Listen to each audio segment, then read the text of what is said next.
Nasılsınız? İyi. Siz nasılsınız? Neler yapıyorsunuz? Romantik bir akşam yemeğiydi herhalde. Yemek yedik, evet, beraber. Nasıl gidiyor? Her şey yolunda mı? Yolunda. Allah şükür sizi yan yana görüntüleyebildik. Zeynep Hanım çok aslında kaçıyordunuz Beraber ama. gidiyoruz ama. Evet her yere katılıyorsunuz ama Sen işte Zeynep geldin. Hanım denk geliyoruz ama çok da konuşmak istemediği için. Nasılsınız? Nasıl gidiyor? İlişki yolunda mı? Her şey yolunda mı? Çok güzel gidiyor. Her şey yolunda. Allah yüzler gülüyor. Maşallah diyelim. Mert Bey siz neler söylersiniz Zeynep Hanım'la ilgili? Evet. Maşallah diyelim. Baş başa da bir yemek yedik akşam yemeği. Her şey yolunda. Yolunda. Güzel geçti. Çok teşekkür ederim. Bir yaz tatili olacak mı peki? Birlikte yaz da geliyor ama. Tabii beraber. İnşallah diyelim. Tamam buyur. Mert Bey size gelmek istiyorum ama diziye gelmek istiyorum açıkçası. Erken bir Evet, oldu.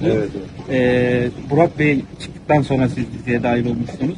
Engin Bey'in, Engin Altan Stüdyo'dan dönem dizisi 150 bölüm kadar sürmüş. Yani siz böyle bir erken bitiş bekliyor muydunuz? Neler söylemek istersiniz? Neler söylemek istersiniz? Çok parametresi var biliyorsun ki bu işlerin. Kısmet diyelim biz ona hediyesi.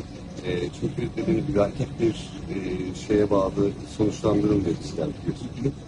Böylesi uygun görülmüş, böyle kısmet olmuş. Sizin için nasıl bir deneyim oldu? Çok güzel, çok güzel. Zaten Keza Mehmet Bey'le çalışmak da öyle. Hocamız Bülent senaristimiz de öyle. Hepsiyle çalışmak ayrı ayrı çok güzel deneyim oldu bana da ortamda. Aklımdaydı, çok güzel öğrendiğimi düşünüyorum. Katkıları var tabii ki. Yani herkese eline sağlık. Buradan sizin de aracılığınızla söylemiş olayım. Çok güzel bir 26 bölü geçirdiğimizi düşünüyorum. Çok güzel arkadaşlıklar kurduk. Devam edeceğiz hayatımızda. Peki bundan sonra bir proje olacak mı? Yoksa Tabii, tatil mi? canım, ölmedikten sonra yani.